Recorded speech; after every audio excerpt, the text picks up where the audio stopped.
Welcome to another exciting episode of Musa and Show. Here is what we have today.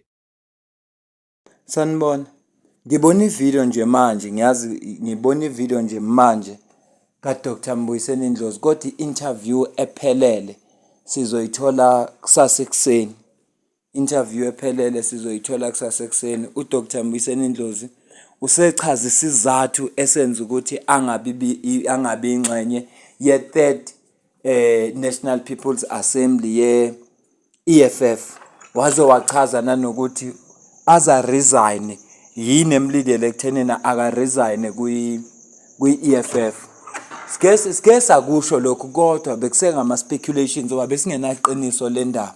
Kodwa manje sekuyavela ngoba bezilokhu zikhona bewaloku ekhona ama sign futhi ikakhulukazi ngendlela aphendula ngayo uCIC uma abezindaba bebuza ukuthi siyababona bonke abantu bakhona kwi-Third People's Assembly kodwa uyedwa umuntu esingamboni.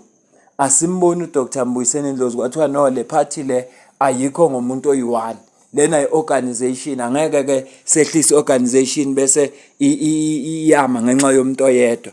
Organization le futhi kunamazi awasho mase beqedile ukukhetha ama leader wathi umuntu ongekho ku-third National People's Assembly bekungafanelanga abe khona kwasekuqaleni.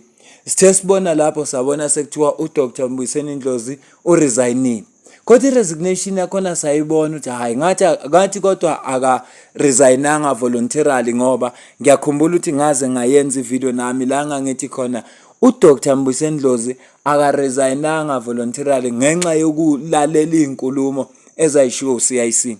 Kodwa ke kulokhu useconfirmile uDr. Mbuyiseni Ndlozi. Into engizoyenza manje sizocaphuna nje clip yale video esiyilindile kusasa. Manje ngithe angingalali ngingayethulanga le video kuwe ukuze kusasa size nevideo ephelele kodwa sowune-clue yokuthi kuzobe kukhulunywa ngani. Mhlambe kuza nokuningike. Okwamanje nje nakho kubalekile engifisa ukuthi ukuzwe.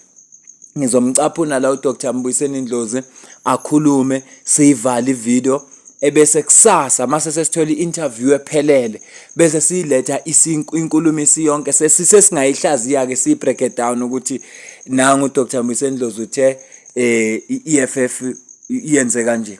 Ngiyacela kodwa usubscribe ku channel, ulike ivideo, comment ngizwe ukubona ukuthi unobona kanjani. Ngicela uzwe la. Well, I couldn't attend the conference of the EFF, the NPA, because over a dispute over my suspension.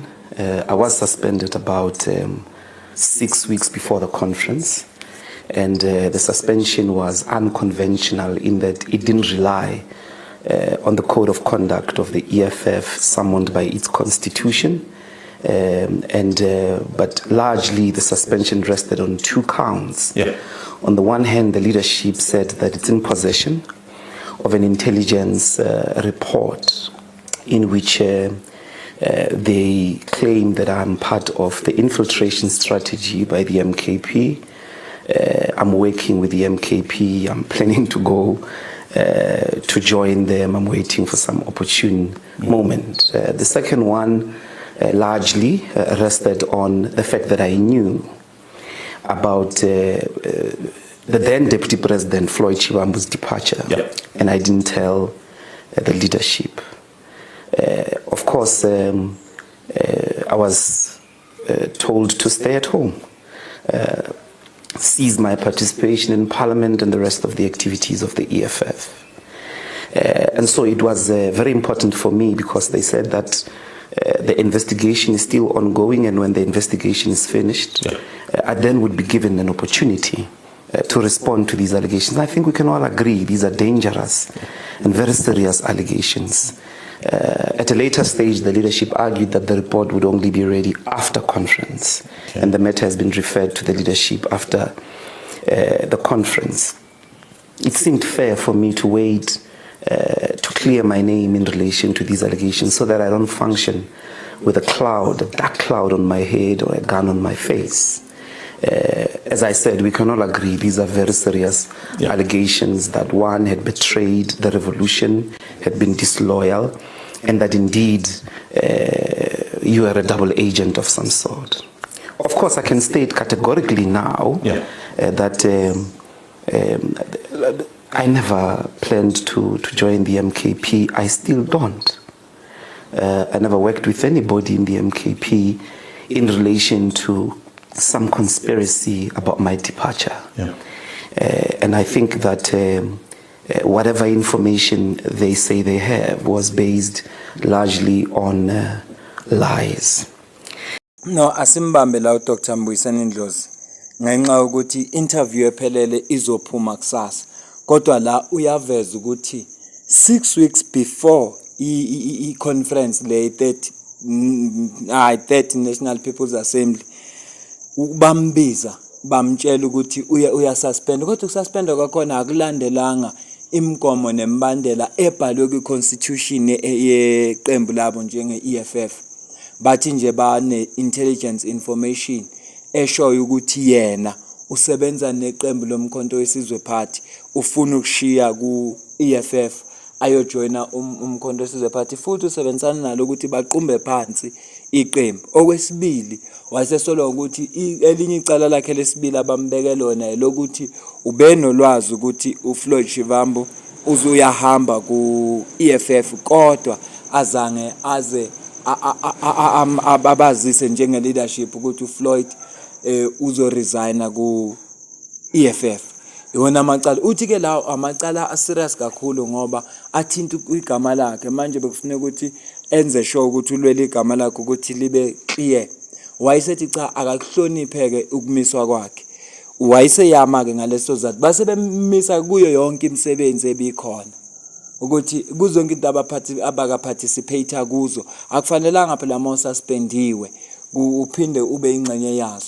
Isona sizathu ke senza ukuthi agcine se-resign ngoba phela ubengeke aqhubeke abese parliament kuthiwa we-member of parliament ekubeni ngapha kusafuneka ukuthi aziprove. Uthi ke ulindileke manje sengakusho clear ukuthi lama allegations labo abekona bowasuselwa nje entweni engamanga engelona iqiniso, futhi yena akakaze asebenzisane nabantu abafuna ukuyisa iqembu phansi abasuka kumkhonto wesizwe party MKP, futhi yena akaze ahlele ukuyojoin iMKP namanje akakuhleli ukuyojoin iMKP. Ilokho nje engicanga ukuthi ngithe nje asimbambe kukho sizwe khona ngoba ilento besilokhu siyifuna. Uthula isikhathi eside kodwa ngiyacabanga ukuthi ubethule ngoba elindele phela ukuthi kuzothi masiphelile investigation bese yabuya ireport ezothi cha uwonile la. Sake sayisho kodwa lento sathi hayi ngeke uCIC aphendule kanje ngoba phela uma kubuzwe yena kusuke kubuza umuntu oright. Uyabona kube kwakungekho inkinga yayikhona wayizophendula kahle nje uCIC ukuthi cha uDr Mbuyiseni Ndlozi akekho la ngalesizathu nangalesizathu akasingxenye. Manje uyimpendulo yakhe nje nane statement asisho manje sekaqedile seyikhethiwe leadership wathi umuntu ongesingxenye ye-NPA ubekungafanele nokuthi azabe ingxenye yawo wasekuqaleni. Lokho nje kwakusho likhulu. Bantu bakithi nazi inkulumo eshuwo uDr Mbuyiseni Ndlozi ezikhulumela yena ngokwakhe, kodwa ekseni sizothola inkulumo ephelele la isobe sesithula khona yonke inkulumo sesithuli njengoba injalo nawe sowuhleli wazi ukuthi kwenzakaleni ngoDr Mbuyiseni Ndlozi ngoba simazi eyingxenye ye-EFF, futhi namanje useseyilunga le-EFF ngoba akakasho ukuthi uresign, kodwa so konke lokho sokuthola ekseni. Siyakhumbula ukuthi kule viki eliphelile uke wancoma upresident Cyril Ramaphosa kwazi kwaba nama speculations ukuthi ayi ngendlela athule ngayo sekuveza ngokusobala ukuthi ngathi manje uyojoin ANC, kodwa lokho besingakususela ekhanda besikususela enkulumeni eyashiwo uColin Malachi oyi-ANC Youth League President, siphinde sikususela enkulumeni eyashiwo oFikile Mbalula o-Secretary General we-ANC